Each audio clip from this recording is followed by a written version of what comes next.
Jake Morrison pushed his mop cart down the long hallway of the Galactic Naval Academy. The wheels made a soft squeaking sound on the polished floor. It was 5 in the morning and the academy was quiet. This was his favorite time of day. Students rushing around, no teachers asking questions, no one to bother him. He had been working here for 3 years now. 3 years of cleaning floors, emptying trash cans, and fixing broken things. The alien students barely noticed him. To them, he was just another human worker. Someone who cleaned up their mess and then disappeared. Jake liked it that way. He wanted to be invisible. The academy was huge. It had 50 floors and thousands of rooms. Students from all over the galaxy came here to learn how to become military officers. There were the Xanthari with their blue skin and crystal-like scales. The Vorthak were tall and strong, with 4 arms and deep voices. The Etherians looked like floating jellyfish, but were the smartest beings in the galaxy. And then there were a few humans, though not many. Jake's job was simple. He cleaned the main hallways, the classrooms, the gym, and the student rooms. He started work before sunrise and finished after sunset. His boss, Commander Thexlon, was a gruff Xanthari who ran the maintenance department. The commander thought Jake was reliable but nothing special. Just another human trying to make money in a galaxy that had forgotten about Earth. Every morning, Jake followed the same routine. He would get his supplies from the storage room, fill his cart with cleaning products, and start with the main entrance. The academy's entrance was massive, with tall windows that showed the stars outside. Jake would mop the floor until it shined. Like a mirror, then he would move to the classrooms. There were hundreds of them, each one designed for different types of learning. Some had floating desks for the Etherians. Others had reinforced chairs for the heavy Vorthic students. Jake cleaned them all the same way, methodically and quietly. The students would arrive around 8 in the morning. They would walk past Jake. Without looking at him, he could hear them talking about their classes, their tests, their dreams of commanding great spaceships. They spoke in different languages, but Jake understood most of them. He had learned many languages during his previous life, though he never told anyone about that. Jake kept his head down and his mouth shut. He wore a simple gray jumpsuit with the Academy's maintenance logo on the chest. The collar was always pulled up high, covering his neck. He had short brown hair and quiet brown eyes. Nothing about him stood out. He was average height, average build, average in every way that mattered. During lunch breaks, Jake would eat alone in the maintenance room. He brought his own food from home, usually a simple sandwich and some fruit. He would read old books on his tablet while he ate. Books about history, about places far away, about people who had lived long ago. He never read anything about the military or space battles. Those subjects made him uncomfortable. The other maintenance workers tried to talk to him sometimes. There was Betty, an older human woman who cleaned the medical wing.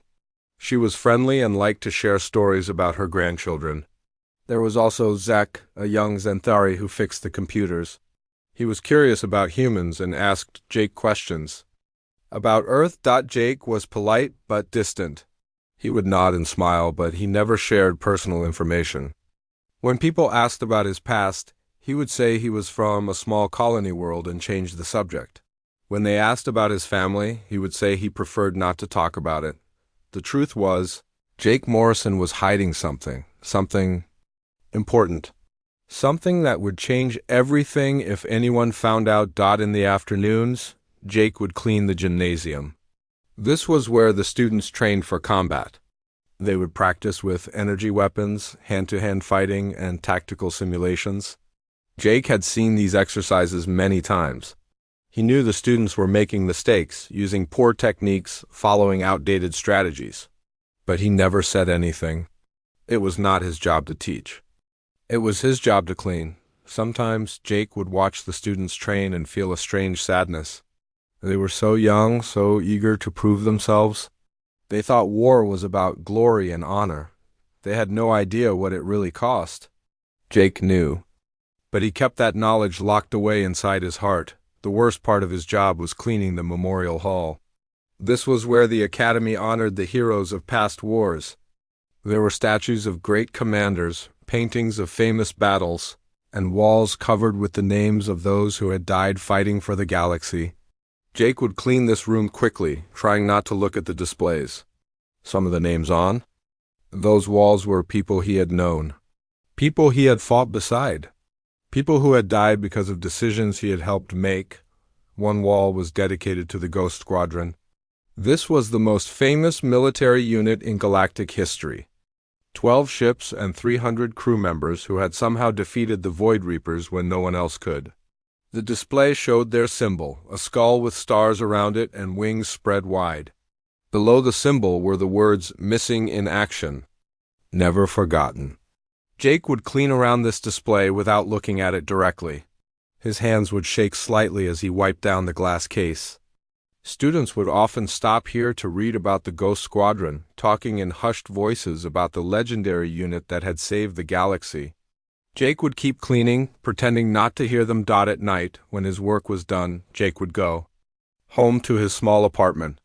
It was in the civilian quarter of the station, far from the academy. The apartment had one room, a tiny kitchen, and a bathroom. There were no decorations on the walls, no pictures of family or friends. Just a few books, some simple furniture, and clothes hanging in the closet. Jake would make himself dinner, usually something simple like soup or pasta. He would eat while watching the news on his tablet. The news was always the same: trade agreements between worlds, political meetings, scientific discoveries. Sometimes there would be stories about military exercises or new weapons. Jake would turn off the tablet when those stories came on. Before bed, Jake would stand in front of his bathroom mirror.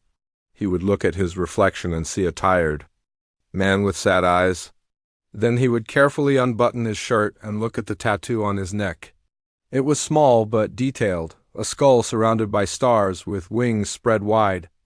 The same symbol that was displayed in the Memorial Hall. Jake Morrison was not just a custodian. He was one of the last surviving members of the Ghost Squadron.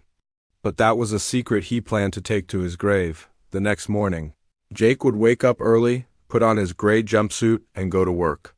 He would push his cart down the hallway, mop the floors, and clean the classrooms. He would be invisible again, just another human worker in a galaxy full of heroes, but secrets have a way of coming out.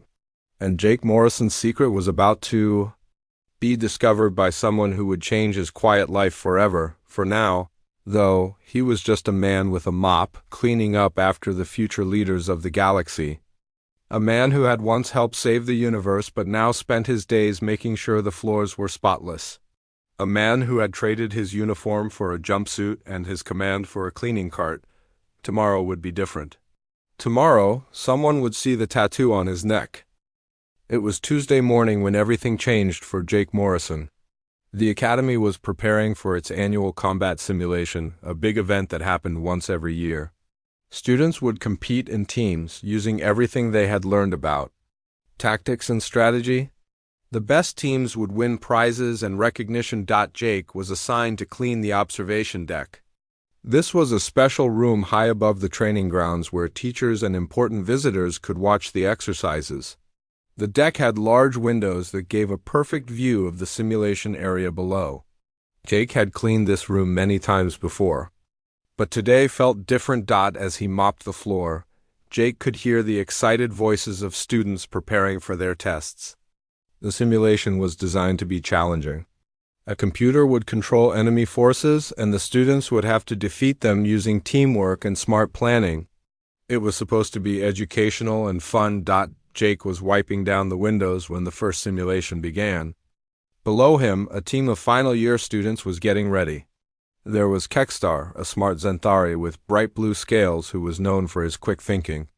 Next to him stood Helen Wright, one of the few human students at the Academy. She was from the Mars colonies and had dreamed of being a soldier since she was a child. The team also included Goreth, a massive Vorthek warrior with 4 strong arms. His species was known for their strength and courage in battle. There was also Nim, a floating Etherian whose tentacles glowed when he was thinking hard. The team looked confident and ready. Jake watched as the simulation started. The students moved into the training area, which looked like a real battlefield. There were rocky hills, metal buildings, and places to hide.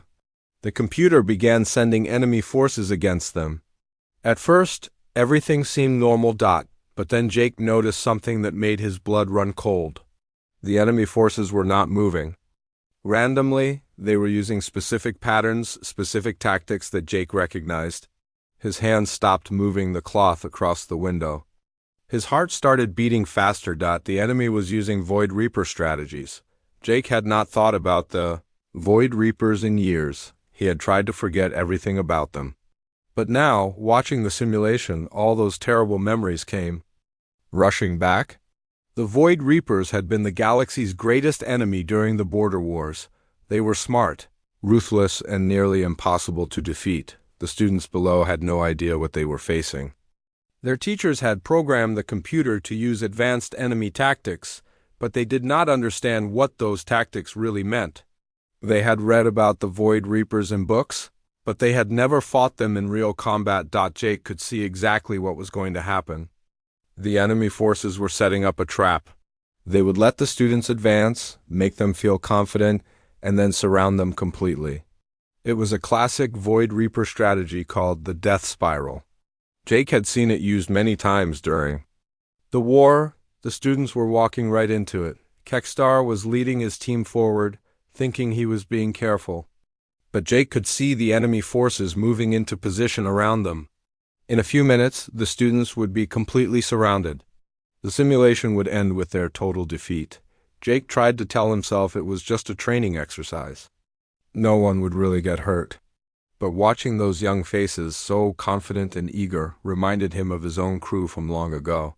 Young soldiers who had trusted him to keep them safe. Many of them had died because of the decisions he had made. He could not let it happen again, even in a simulation. Jake dropped his cleaning cloth and ran toward the control room. His feet moved faster than they had in years. He burst through the door where the instructors were watching the exercise on their screens. "Stop the simulation!" Jake shouted. "They are using Void Reaper tactics? The students are going to be wiped." "Out!" The instructors turned to stare at him in shock. Commander Thexlon, his boss, was standing near the main screen. The Xanthari's crystal scales turned a darker shade of blue, which meant he was angry. "Morrison, what are you doing here?" Commander Thexlon demanded. "This is a restricted area during exercises. You should be cleaning, not interrupting important academy business." "Sir, please listen to me," Jake said, his voice shaking with urgency. "I have seen this pattern before. The computer is using Void Reaper flanking maneuvers from the Kepler offensive. If those students advance another 50 meters, they will be caught in a killing field." The other instructors looked at each other with confusion. Lieutenant Colonel Vexara, the chief tactical instructor, stepped forward. She was an Etherian with multiple tentacles and very intelligent eyes. "That is impossible," she said in her musical voice. "The Void Reapers were defeated decades ago, long before this human was even born. How could a maintenance worker possibly know about specific enemy strategies from battles that happened so long ago?" Jake felt panic rising in his chest. He had said too much. But he could not stop now. On the screens, he could see the students moving closer to the trap. "I am telling you, I have seen this before," Jake insisted. "The enemy is going to hit them from 3 sides at once. They will use plasma mortar to block the retreat, then send in shock troops to finish them off. It is exactly what happened at Kepler Station." The instructors stared at him like he was crazy. How could a simple custodian know so much about military tactics? How could he recognize strategies from battles that were classified at the highest levels? Before anyone could respond, alarm bells started ringing throughout the control room. Red lights flashed on all the screens. The simulation had gone exactly as Jake had predicted. The students were being systematically destroyed by the computer's tactics on the main screen. They could see Kekstar and his team trying desperately to fight back. But they were completely surrounded. The enemy forces were attacking from all directions, just like Jake had said they would. What was supposed to be a challenging but fair exercise had become a complete massacre. The instructors rushed to their control panels. trying to stop the simulation and save the students from further embarrassment. But the damage was already done. The exercise was over, and the students had suffered a crushing defeat. In the chaos that followed, Jake tried to slip away quietly. He had revealed too much of himself, shown knowledge that a simple custodian should not have. He needed to disappear before anyone asked more questions, but as he turned to leave, he felt eyes watching him. Kekstar, the Zenthari student who had led the failed exercise, was standing in the doorway. His blue scales were pale with shock, but his eyes were sharp and curious. "You knew," Kekstar said quietly. "You knew exactly what was going to happen." Jake tried to push past him, but the young Zenthari did not move. "I was just guessing," Jake said.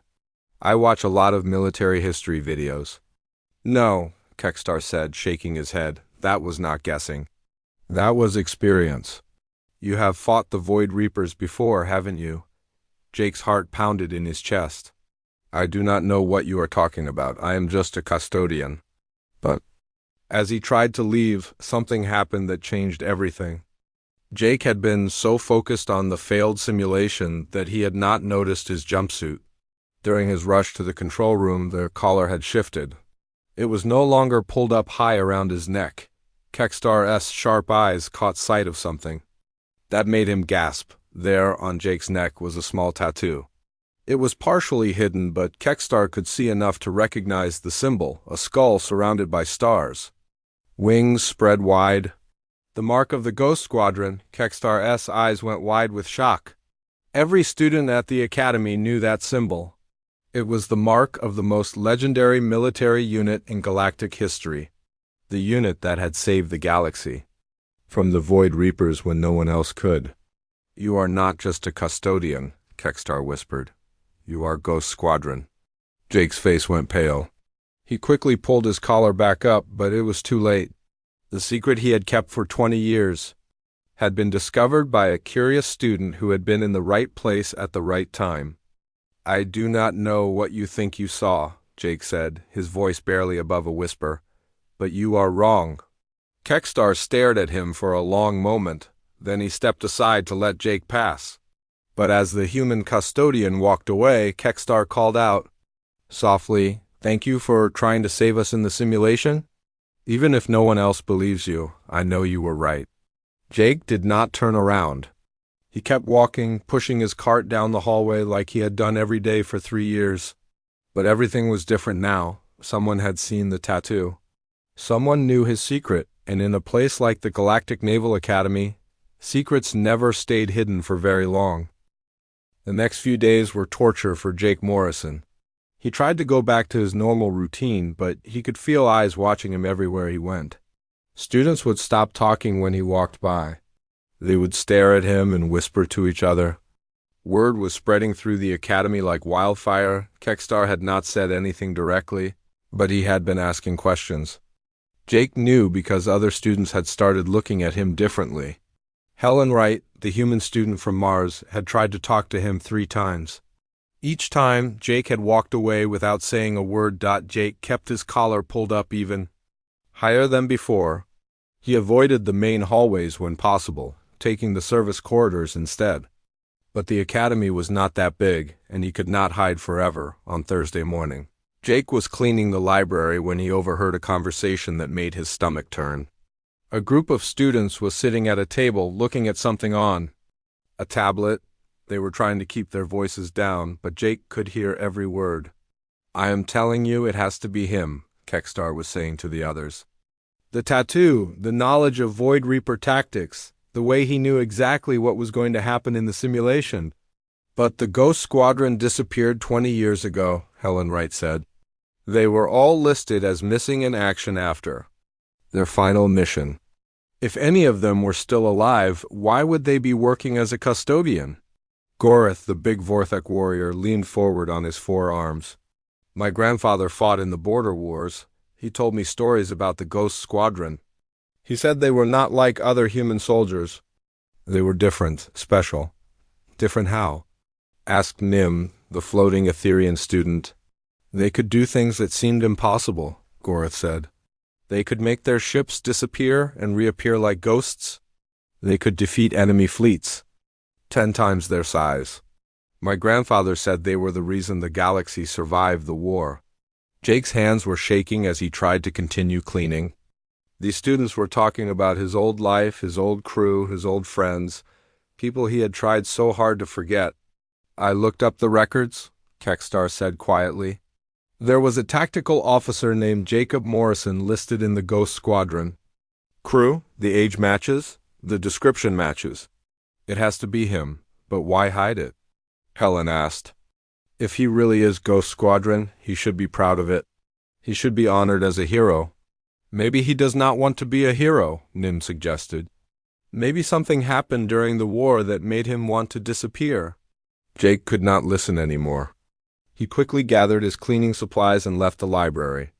But as he walked away, he could hear the students continuing their discussion. They were getting closer to the truth with every question they asked. That afternoon, Jake was cleaning the cafeteria when Helen Wright approached him. She was a small woman with short red hair and determined green eyes. She reminded Jake of some of the young officers he had served with during the war. Mr. Morrison, she said politely. Could I talk to you for a moment? Jake kept mopping the floor. I am working, Miss Wright. I do not have time for talking. It will only take a minute, Helen said. I just wanted to ask you about the simulation the other day. How did you know what was going to happen? I made a lucky guess, Jake said without looking at her. Is all a lucky guess about specific Void Reaper tactics from a battle that happened before I was born? Helen asked. That is a very lucky guess. Jake stopped mopping and looked at her. What do you want from me? I want to know if you are really who we think you are, Helen said. Are you Jacob Morrison from the Ghost Squadron? I am Jake Morrison, a custodian at this academy, Jake said firmly. That is all I am, and that is all I have ever been. Helen stared at him for a long moment. Then she nodded slowly. Okay, I understand. But if you ever change your mind, if you ever want to talk about it, I am here. A lot of us are here. She walked away, leaving Jake alone with his mop and his thoughts. He wanted to believe that would be the end of it, but he knew better. The students would keep digging. They would keep asking questions. And eventually, they would find the proof they were looking for. The proof came 2 days later. Jake was eating lunch in the maintenance room when Commander Thexlon walked in. The Zenthari looked more serious than usual, and he was carrying a tablet in his hands. Morrison, we need to talk, the commander said. Jake set down his sandwich. Is there a problem with my work, sir? No, your work is fine, Commander Thexlon said. But I have been getting some strange requests from the students. They have been asking about your background, your military service record, things like that. I never served in the military, Jake said quickly. I told you that when I applied for this job. Yes, you did, the commander said. But I decided to do some checking anyway. I ran your name through the military database just to be sure. Jake's heart started pounding. And what did you find? Commander Thexlon activated his tablet and showed Jake the screen. There, in official military records, was a file with Jake's picture and information. The file was marked with the highest security classification. I found Lieutenant Commander Jacob Morrison, tactical officer aboard the Ghost Squadron flagship Death Shadow, the commander said.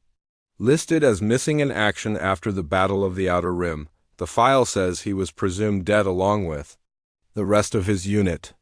Jake stared at the screen. It was his old military photo, taken when he was young and full of hope. He looked so different then, so confident and proud. Now he was just a tired man who cleaned floors for a living. This is not me, Jake said weakly. This is someone else with the same name. The fingerprints match, Commander Thexlon said. The DNA sample from your employment physical matches. The facial recognition software confirms it. You are Lieutenant Commander Jacob Morrison of the Ghost Squadron. Jake closed his eyes. After 20 years of hiding, after 20 years of being invisible, his secret was finally out. There was no point in denying it anymore. Yes, Jake said quietly. I am Jacob Morrison. I was a tactical officer in the Ghost Squadron, but that Was a long time ago. I am not that person anymore. Commander Thexlon sat down across from him. Why did you hide it? Why did you let everyone think you were dead? Because I wanted to be dead, Jake said. Because the man I used to be did things that no one should have to do. Because heroes do not deserve to live quiet lives when so many good people died during the war. You saved the galaxy, Commander Thexlon said. You and your crew stopped the Void Reapers when no one else could. You should be proud of that. You do not understand, Jake said. You were not there. You did not see what we had to do to win. You did not make the choices we had to make. Before Commander Thexlon could respond, there was a knock on the door. Helen Wright poked her head into the room, followed by Kekstar, Goroth, and several other students. Sir, Helen said to the commander, we heard you were talking to Mr. Morrison. We wanted to ask him something. Commander Thexlon looked at Jake, who nodded slowly. Come in, the commander said. The students filed into the small room. They all looked nervous but excited. Kekstar spoke first. Double quotes, Mr. Morrison, we know who you are now. We know you are from the Ghost Squadron. We just want to say thank you. Thank you for what? Jake asked. For saving us, Helen said. For saving the galaxy. For making it possible for us to be here today. Jake shook his head. I did not save anyone, I just did my job. Your job was to be a hero, Goroth said in his deep voice. And you did it better than anyone else ever has. Jake looked around the room at all the young faces staring at him. These students represented the future of the galaxy. They were here because of the sacrifices that had been made during the war. They were here because the Ghost Squadron had succeeded in their mission. I am not a hero, Jake said. I am just a man who has done things he is not proud of. I am just someone who wants to be left alone to live a quiet life. But you cannot live a quiet life, Nim said, his tentacles glowing softly. You have knowledge that could help us. You have experience that could teach us. You have wisdom that could save lives. Jake stood up and walked to the small window. Outside, he could see the stars that he had once traveled between in his warship. Those stars held so many memories, so many battles, so many friends who had died fighting for the future. What do you want from me? Jake asked without turning. Around, we want you to teach us, Kekstar said. We want you to show us what real leadership looks like.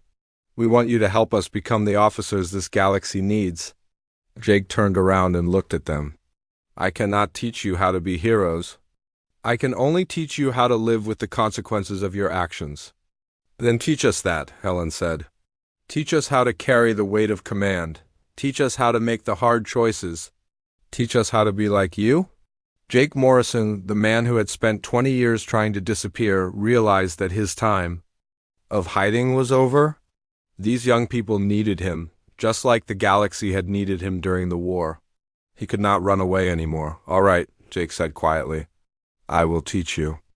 But not about glory or honor or heroism. I will teach you about the real cost of war, about the prices that must be paid for victory, about the weight that commanders must carry for the rest of their lives. The students smiled, not knowing what they were asking for. They thought they wanted to learn about being heroes. Word spread through the academy faster than Jake had expected.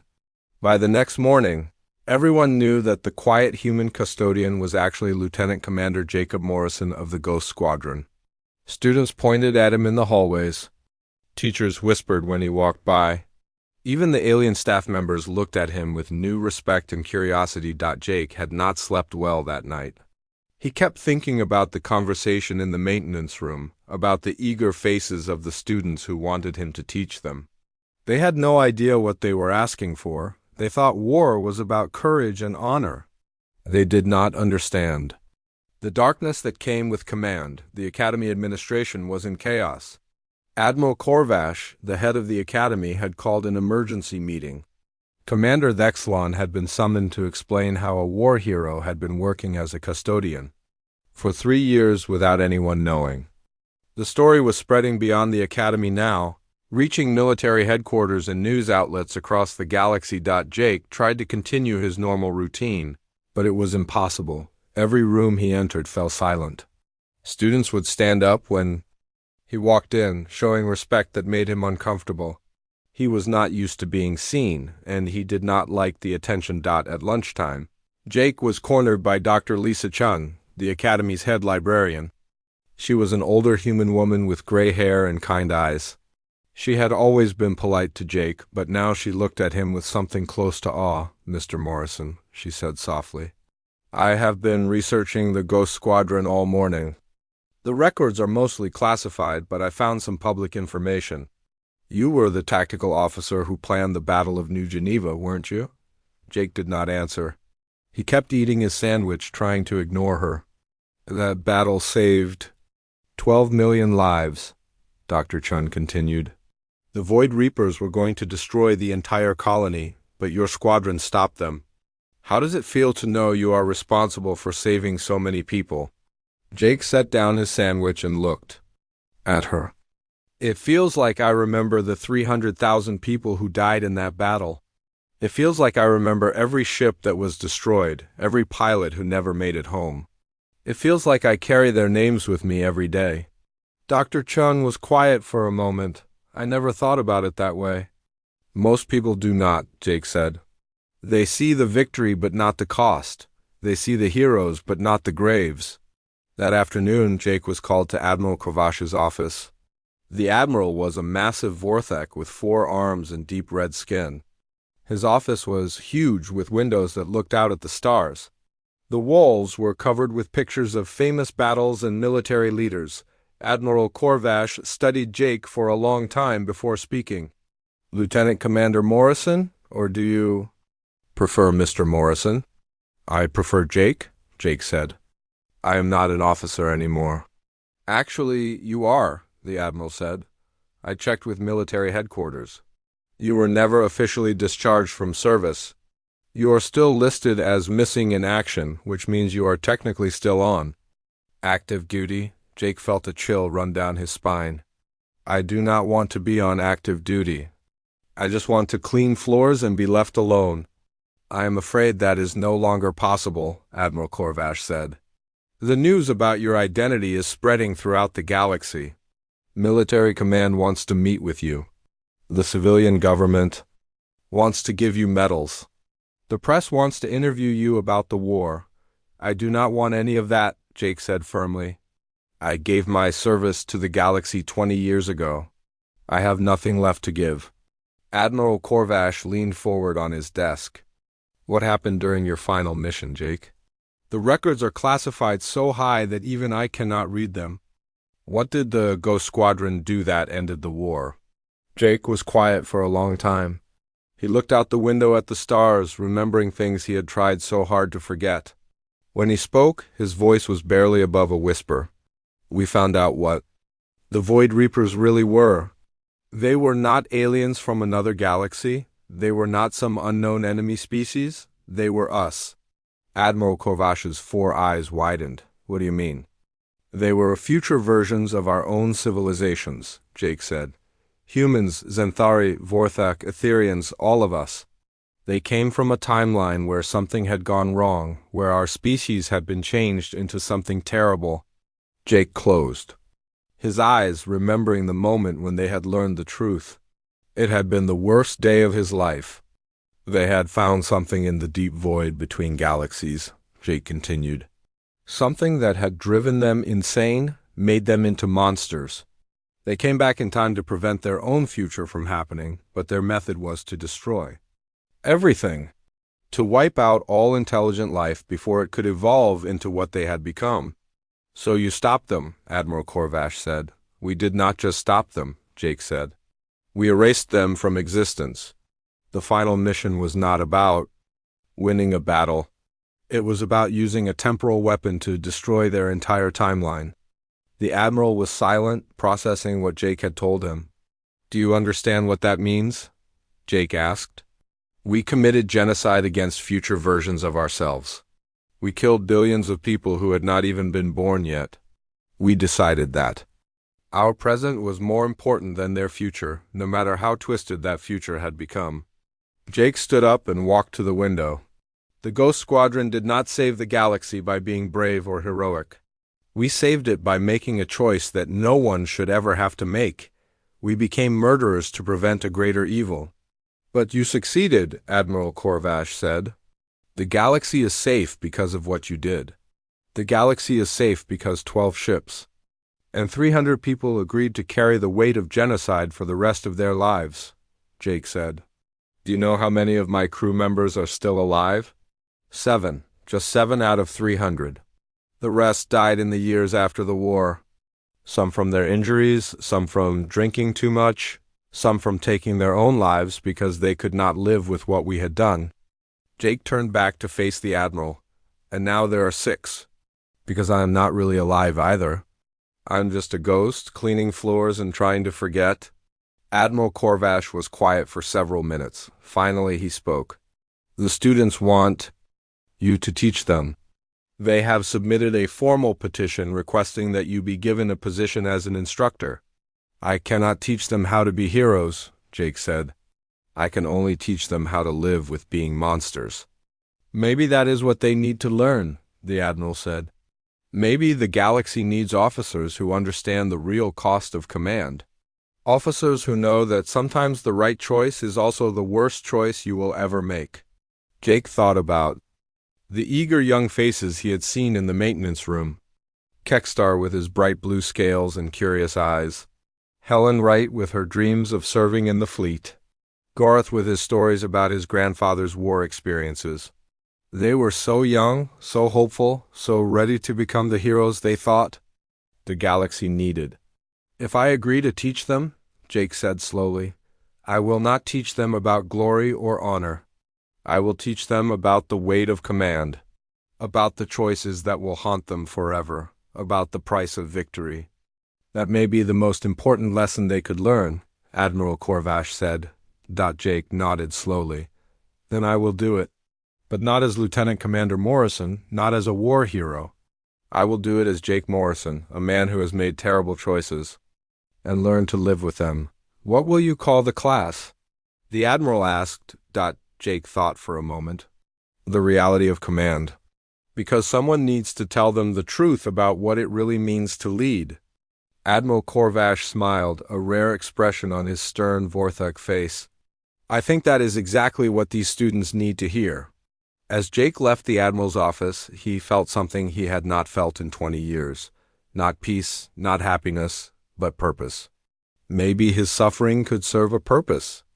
Maybe the weight he carried could help others avoid making the same terrible choices. Maybe the Ghost Squadron's final mission was not over after all. Maybe it was just beginning in a different way. Jake Morrison was no longer hiding. He was no longer running from his past. He was going to face it, share it, and help others understand what it really meant to serve the galaxy, even if it meant reliving his worst memories every single day. News about Jake Morrison spread across the galaxy like wildfire. Within days, reporters were trying to get interviews with him. Military commanders wanted to meet the legendary tactical officer. Politicians talked about giving him medals and honors. Some people called him the greatest hero in galactic history. Jake hated all of it. He stopped reading the news after seeing a headline that called him the man who saved everything. Another article described the Ghost Squadron as the ultimate heroes of the border wars. They got everything wrong. They made it sound like some glorious adventure instead of the nightmare it had really been. Jake tried to submit his resignation from the academy. He wanted to disappear again, to find another quiet job on another forgotten world. But the students would not let him go, led by Kekstar and Helen Wright. Over 200 students signed a petition. They did not want Jake to leave. They wanted him to stay and teach them. Not about tactics or strategy, but about something more important. They wanted to learn about the real cost of leadership. We have studied every famous battle in galactic history, Kekstar explained to Admiral Corvash during a meeting.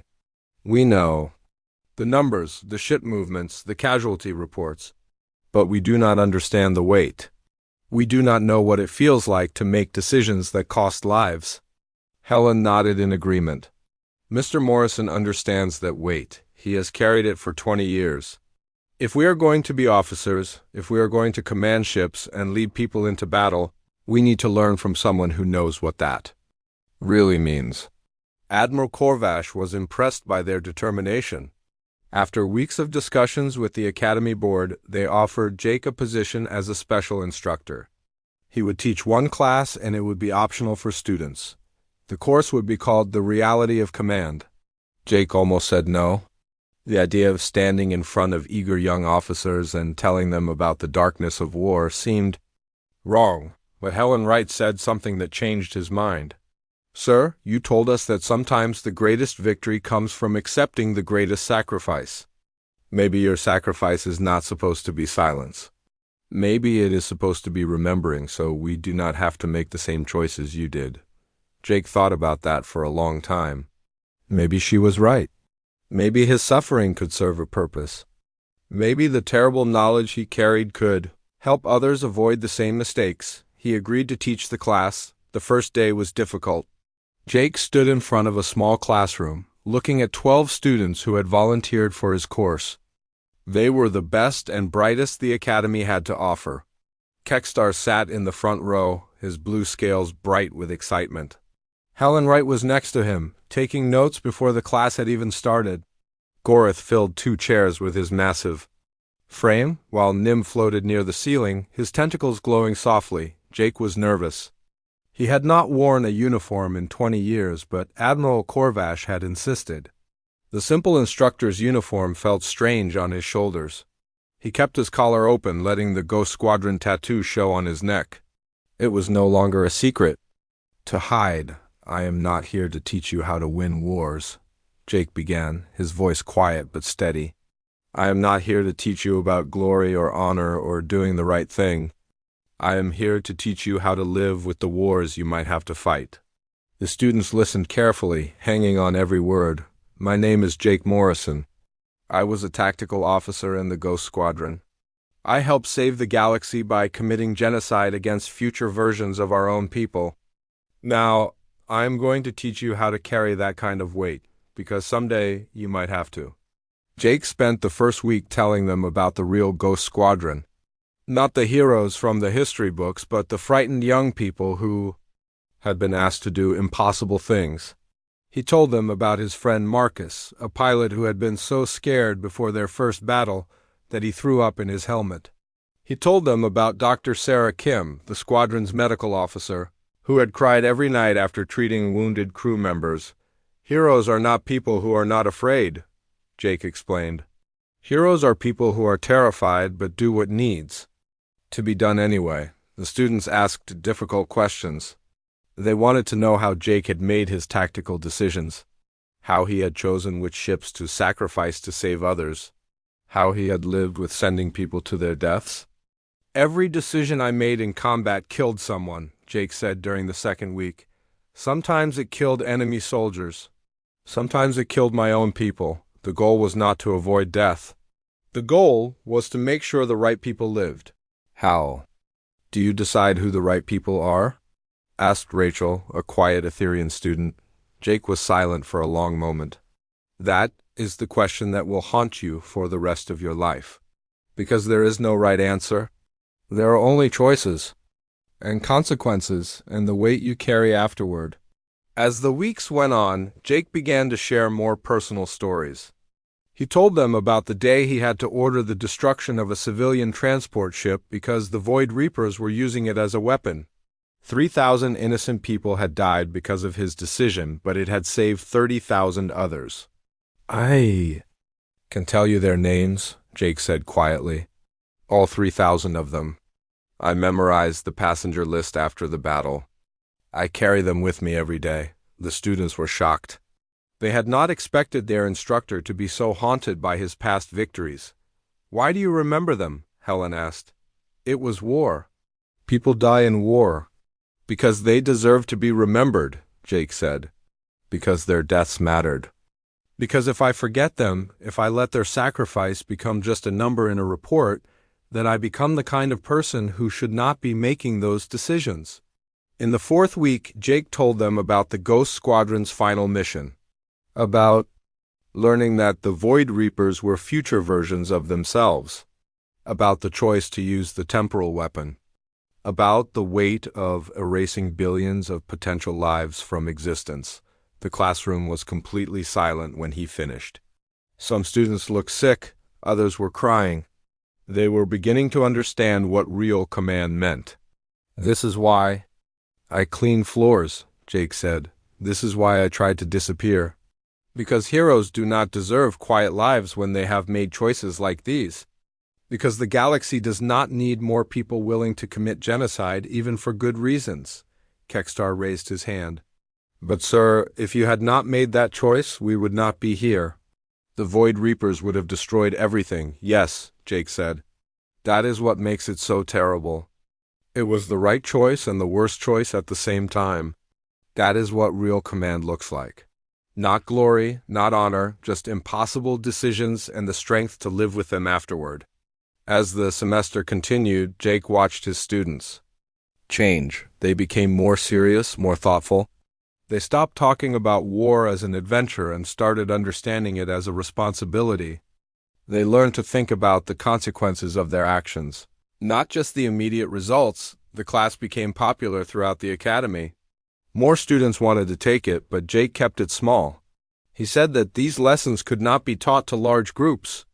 They had to be shared personally, one story at a time, one choice at a time. By the end of the semester, Jake had found something he had lost 20 years ago. Purpose. Not the grand purpose of saving the galaxy, but the quieter purpose of preparing the next generation for the weight they might have to carry. On the last day of class, Helen Wright stayed after the other students had left. "Sir," she said, "thank you for teaching us the truth." "I know it was not easy for you," Jake nodded. "It was not easy. But it was necessary. You and the others, you are going to be leaders someday. The galaxy will depend on your decisions. I wanted to make sure you understand what that really means." "We do now," Helen said, "and we will remember." Jake Morrison had spent 20 years trying to forget his past. Now he was spending his time helping others remember the lessons that past had taught him. He was no longer a custodian hiding from his history. He was a teacher, sharing the hardest truths he had learned. The Ghost Squadron's final mission had been to save the galaxy from its future. Jake's new mission was to prepare the galaxy's future leaders for the choices they might have to make. It was not glory or heroism. It was something more important. It was wisdom earned through suffering, shared so that others might suffer less. Jake Morrison had finally found his place in the world. Not as a hero, but as a guardian of difficult truths, and perhaps that was the most important job of all.